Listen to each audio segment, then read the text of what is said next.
Bienvenue sur la chaîne. Azami résumé. Résumé de l'anime d'aujourd'hui, Tonikaku Kawaii. Un garçon gît ensanglanté dans la neige.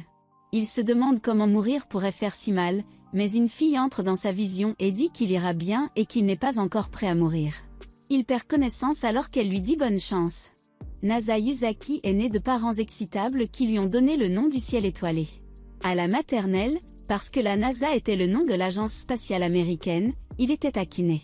Poussé par cette taquinerie, il voulait être meilleur que la NASA et a commencé à s'entraîner à un jeune âge. Au collège, il exprime son désir d'aller dans un lycée élitiste et sélectif. Quand il parle à son professeur, elle lui dit de trouver des écoles de secours mais il ne veut que le meilleur, et est certain qu'il y arrivera. Elle lui dit de ne pas baisser sa garde et de garder ses notes. Cette nuit-là, il baisse sa garde et voit une jolie fille boire du café dans la neige. Comme il est plein de confiance, il l'appelle et traverse la rue. Mais il ne regarde pas des deux côtés, et un camion le heurte. La fille regarde par-dessus lui et il est gravement blessé, mais est surpris de la voir saigner également. Le chauffeur du camion arrive et la fille lui demande d'emmener la NASA à l'hôpital. Le chauffeur est choqué de voir la jeune fille indemne, car elle est apparemment passée devant la NASA et a arrêté elle-même la majeure partie du camion. Elle s'éloigne alors que la NASA s'évanouit. Le chauffeur du camion appelle à l'aide mais la NASA est déterminée à retrouver la fille même s'il est gravement blessé. Le chauffeur du camion est confus et la NASA dit qu'il doit la rencontrer car elle est trop mignonne. Il s'enfuit dans la nuit pour essayer de la rattraper. Il la rattrape en attendant à un arrêt de bus et elle est surprise de le voir marcher avec ses blessures. Il se présente désespérément et elle lui permet de s'asseoir avec elle pendant qu'elle nettoie le sang de son visage et lui donne son manteau. Elle lui dit qu'elle appellera une ambulance et qu'en raison de ses blessures, il s'évanouira probablement bientôt. Il tombe au sol mais est toujours déterminé à lui parler car elle lui rappelle l'histoire de la princesse Kaguya, la femme qui était aimée de beaucoup mais qui a dû retourner auprès de son peuple sur la lune. Il lui dit que comme il est probable qu'ils ne se reverront plus, il se battra pour avoir une chance avec elle et lui dit qu'il l'aime et qu'il veut sortir avec elle. Elle lui dit qu'ils ne peuvent être ensemble que s'ils étaient mariés, et il accepte instantanément avant de s'évanouir pour la dernière fois. Il se réveille dans un hôpital et est confiné dans un fauteuil roulant pendant un certain temps alors qu'il reconstruit lentement ses forces. Cependant, ne pas connaître le nom des filles et ne jamais la voir après le démoralise et bien qu'il obtienne toujours les meilleurs scores, il décide de ne fréquenter aucune des meilleures écoles. Il accepte des emplois de service dans l'espoir de la revoir, mais le temps passe vite et il ne le fait pas. Cependant, le jour de ses 18 ans, la jeune fille est apparue sur le pas de sa porte. Elle se présente comme Tsukasa et bien qu'il soit pratiquement étranger, il est impressionné par sa gentillesse. Elle arrive avec un enregistrement de mariage, remplissant leur accord de cette nuit-là. Il est surpris qu'elle soit sérieuse au sujet du mariage et le signe, même s'il pense que cela pourrait peut-être être une arnaque. Ils se présentent officiellement après leur mariage, et Tsukasa estime qu'elle est un bon juge de caractère. Alors qu'ils se rendent au bureau des mariages, il remarque qu'elle ne s'est jamais moquée de son nom. Et elle lui dit que la NASA avait plusieurs milliers de scientifiques et d'ingénieurs qui travaillaient ensemble pour réaliser un rêve de l'humanité de voyager sur la Lune, alors elle ne trouve pas son nom drôle et pense qu'il a un nom fantastique. Au bureau, l'homme est surpris de voir un jeune couple mais accepte leur inscription et leur offre un arbre en cadeau. Ils reviennent du bureau et la NASA est encore choquée qu'il ait épousé une si belle fille, puis se rend compte que puisqu'ils sont mariés, ils vivront ensemble dans le même appartement. Il ne se sent pas mentalement prêt à vivre avec une autre personne et se rend également compte que son lit est beaucoup trop petit pour une seule personne. Gêné de dormir ensemble dans le même lit, il calcule la taille moyenne d'un homme et d'une femme et détermine que le lit serait encore trop petit même si deux personnes étaient écrasées ensemble, mais comme il est tard, il ne peut pas se procurer un nouveau lit tout de suite. Il réfléchit à différentes positions qui pourraient convenir aux deux sur le lit, et est gêné de voir Tsukasa l'entendre. Elle lui montre ses bagages et il lui prépare encore du café. Elle révèle qu'elle n'a plus de maison où retourner et le choque en disant qu'elle avait initialement prévu de rester tous les soirs chez lui à partir de maintenant depuis leur mariage. Cependant, avec le seul lit si petit, elle avait l'intention de passer la nuit dans un hôtel à la place. Il est triste mais elle lui remonte le moral en disant qu'elle est sa femme alors elle reviendra le matin. Sur le sol, la NASA se demande pourquoi elle veut l'épouser et comment leur première rencontre a été une rencontre si étrange. Il lui demande pourquoi elle était d'accord avec le mariage puisqu'ils se connaissent à peine, elle lui demande pourquoi il était d'accord et il déclare qu'il l'aime. Elle répond en nature, qu'elle n'épouserait pas quelqu'un qu'elle n'aimait pas, et elle quitte l'appartement pour la nuit. Mais avant qu'elle ne puisse aller trop loin, la NASA court vers elle et lui dit qu'elle devrait passer la nuit et qu'il fera tout ce qu'il peut pour avoir un autre lit même s'il est tard dans la nuit. Il a secrètement le sentiment que si elle part, elle ne reviendra peut-être plus jamais. Tsukasa accepte et ils cherchent ensemble des matelas et des futons supplémentaires. Tsukasa est surpris qu'il soit étonnamment bien informé sur les différents types de futons et sur la façon dont ils sont fabriqués, et il révèle qu'il a une mémoire presque parfaite. Sur un coup de tête, il lui tient la main, et ils passent le reste de leur course les mains tenues. Ils retournent à l'appartement et elle trouve le futon étonnamment confortable. Gêné qu'une fille dorme dans sa chambre, il la trouve trop mignonne. Elle cherche une salle de bain et n'en trouve pas et il révèle qu'il utilise habituellement les bains publics locaux le matin. Elle mentionne également qu'il manque de nécessité pour les invités comme une autre brosse à dents. Ils sortent à nouveau pour acheter des vêtements de nuit Tsukasa et des fournitures pour qu'elle puisse dormir. Elle se met à dormir pendant qu'il attend, et après qu'il se soit changé, elle s'est coiffée, ce que la Nasa trouve très mignon. Cette nuit-là, il a l'impression qu'il ne pourra pas beaucoup dormir car il la regarde fixement, et elle lui souhaite une bonne nuit. Il est gardé éveillé la nuit parce qu'elle fait des bruits mignons pendant qu'elle dort. Il regarde sa femme dormir sans repos et se détache du futon. La Nasa ne veut pas qu'elle ait froid, alors il la rentre et pense à lui donner un baiser de bonne nuit. Cependant, il ne pense pas que leur premier baiser pendant qu'elle dort serait juste et retourne dans son lit. Soudain, elle se lève et la Nasa l'entend boire de l'eau avant de retourner dans leur chambre où elle somnambule et prend accidentellement sa couverture. Bien qu'il fasse froid, il a pu dormir, et le matin, il regarde comme elle est confuse avec ce qui s'est passé la nuit précédente. Elle commence à changer mais la Nasa l'arrête rapidement et se retire dans l'autre pièce pour lui donner de l'intimité. Elle mentionne qu'il a appelé son nom un peu formellement pour un couple marié, et ils décident d'utiliser des noms plus informels et familiers les uns avec les autres même s'ils sont un peu gênés à ce sujet. Elle décide de préparer le petit déjeuner et il la trouve trop mignonne dans un tablier. Elle trouve son réfrigérateur organisé et plein de nourriture, et est surprise de voir qu'il cuisine. En fait, la Nasa a fait beaucoup de recherches sur la nutrition et mange de la marmite tous les jours parce qu'elle est à la fois nutritive et efficace. Elle le taquine sur le fait que la cuisine n'est pas de la science et elle prépare un délicieux repas, bien meilleur que sa marmite de base tous les jours. Elle est en fait une excellente cuisinière et fait presque tout avec les bons ingrédients. Elle pose des questions sur les bains publics et se prépare à y aller, alors qu'il souhaite secrètement la voir prendre un bain. Comme il n'a que des produits de bain de base, ils vont au magasin pour se procurer une crème hydratante et du toner. Il est choqué de voir autant de fournitures de bains différentes, car il n'utilise que du savon et du shampoing. Ils se rendent au bain public et sont accueillis par Kanam qui y travaille. Elle est choquée de le voir avec une fille parce qu'elle pensait qu'il ne s'intéressait pas aux filles et qu'il étudiait toute la journée. La Nasa la présente, une collégienne dont la famille gère les bains publics. Elle remarque qu'ils agissent à peu près et demande s'ils sortent ensemble, mais est choquée quand ils révèlent qu'ils sont mariés.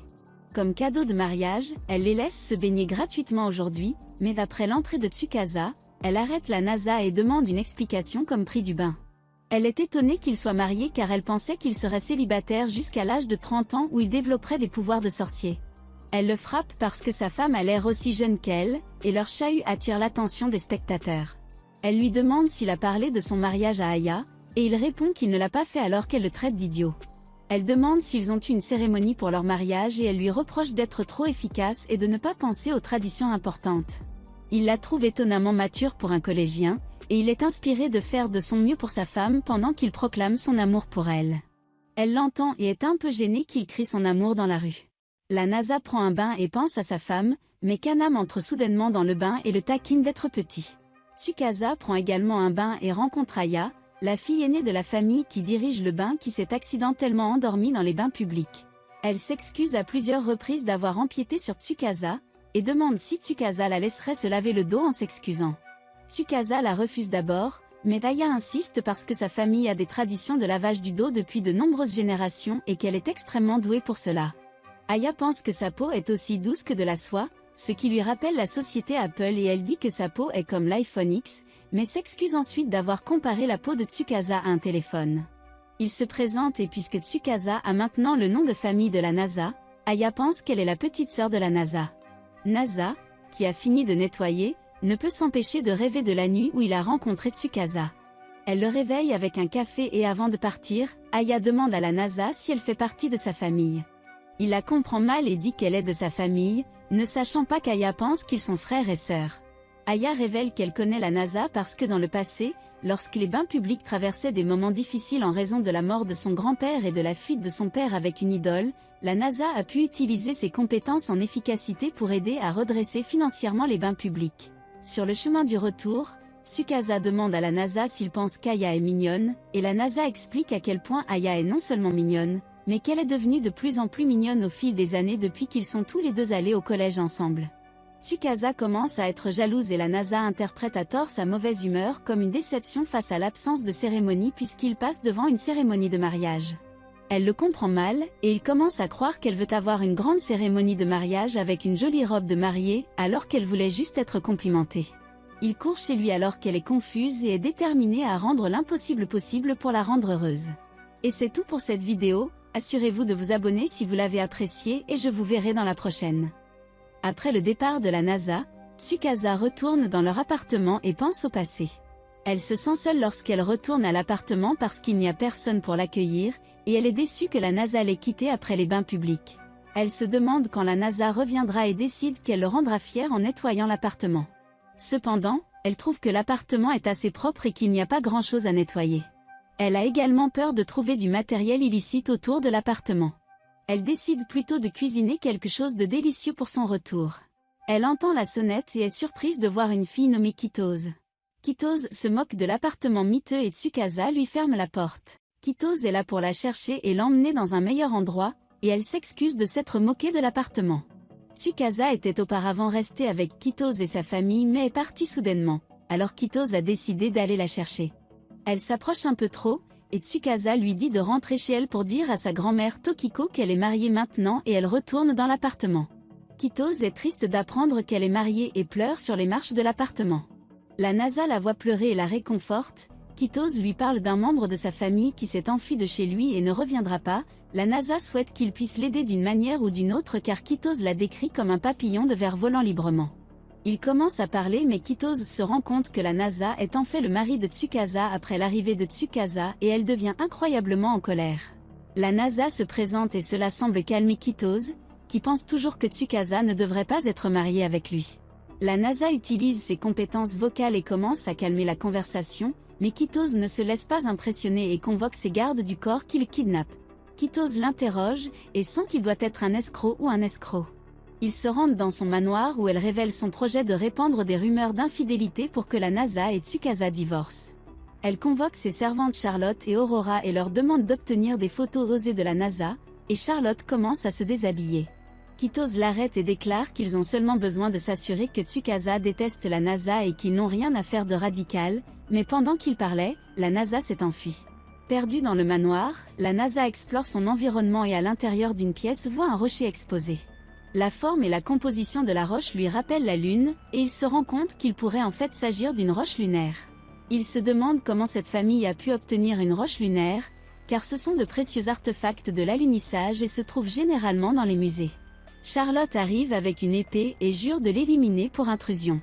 Elle heurte accidentellement l'écran et le conteneur se brise presque jusqu'à ce que la NASA le répare. Kitose révèle accidentellement que le rocher est en fait le cadeau de Tsukasa à la famille, et est surpris que la NASA en sache très peu sur le passé de sa femme.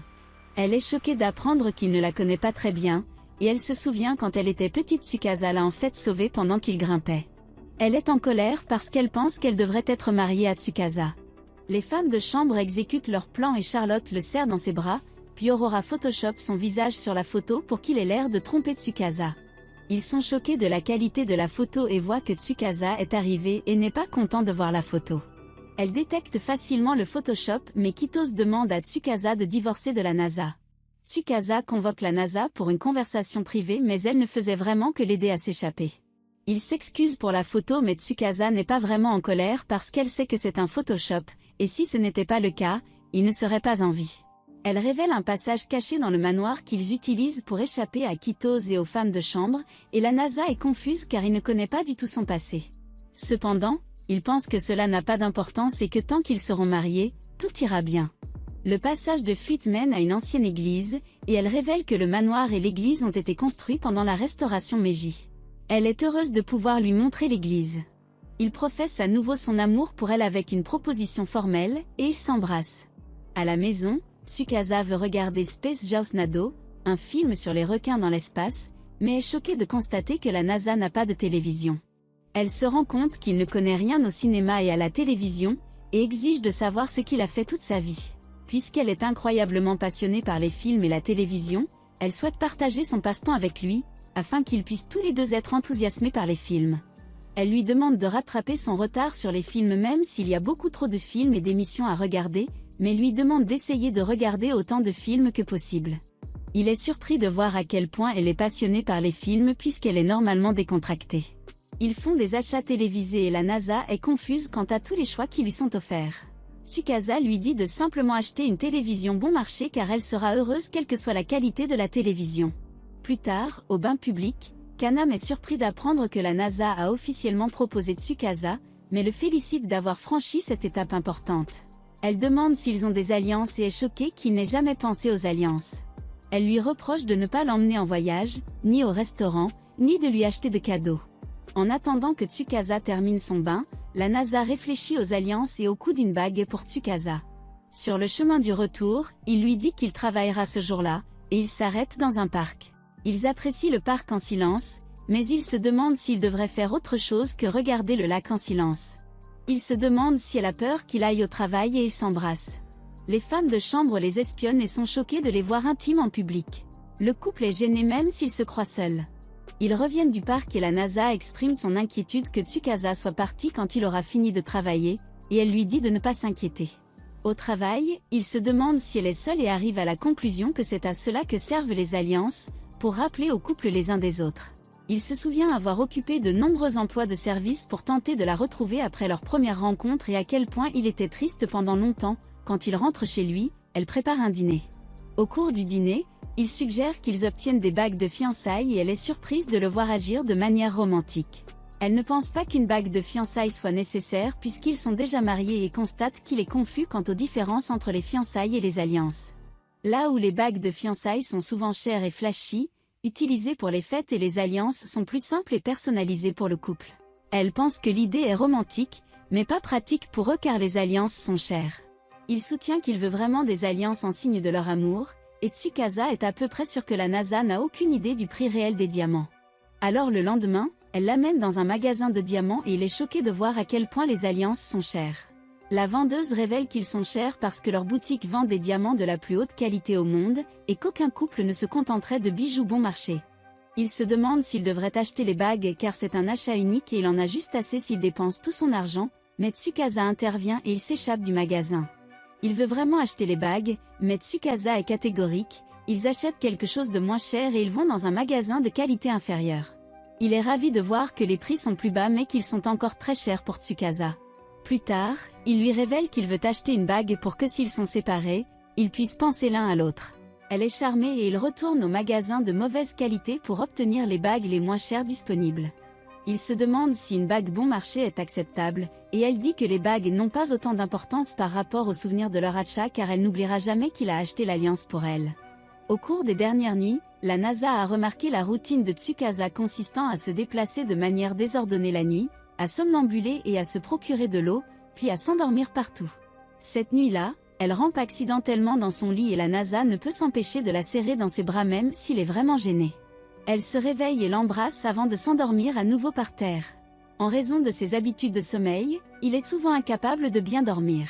Ce matin-là, il décide que la situation ne peut pas continuer et que sa femme ne peut pas continuer à dormir par terre. Il décide qu'ils ont besoin d'un lit plus grand mais que l'appartement n'a pas non plus l'espace pour cela. Il se demande s'il devrait déménager dans un appartement plus grand où il pourrait avoir un salon et une télévision plus grande. Excité, il réfléchit aux possibilités d'un appartement plus grand et lui demande si elle est intéressée à emménager dans un endroit plus grand, mais elle est satisfaite d'un petit endroit car ils sont alors plus proches l'un de l'autre. Au bain public, Kaname a entendu dire qu'ils envisageaient de déménager et est surprise d'apprendre que Tsukasa dort par terre. Il lui dit que Tsukasa est heureuse de la façon dont les choses sont, mais Kaname lui dit qu'elle serait en colère si son futur mari les gardait dans un appartement sans salle de bain. De retour cette nuit-là, il tombe accidentellement sur elle en train de se changer, et dans leur embarras, il leur propose de déménager dans un endroit plus grand pour éviter de futurs accidents.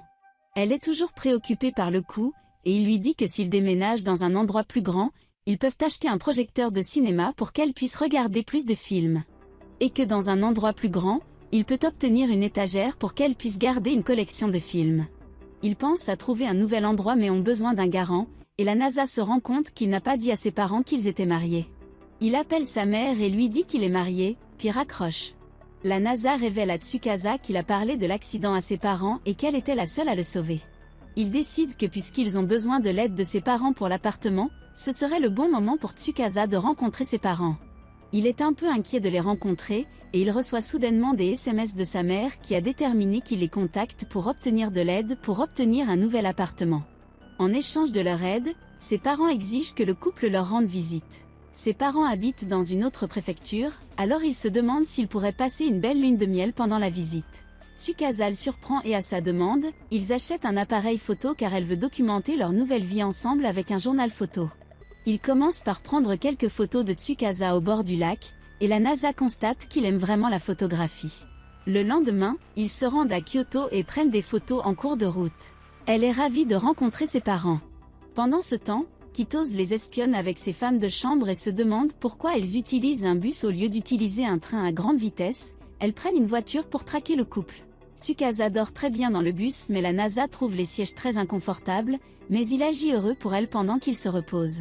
Kitose et les servantes regardent et la jalousie de Kitose annonce que peu importe ce qu'elle leur fera divorcer.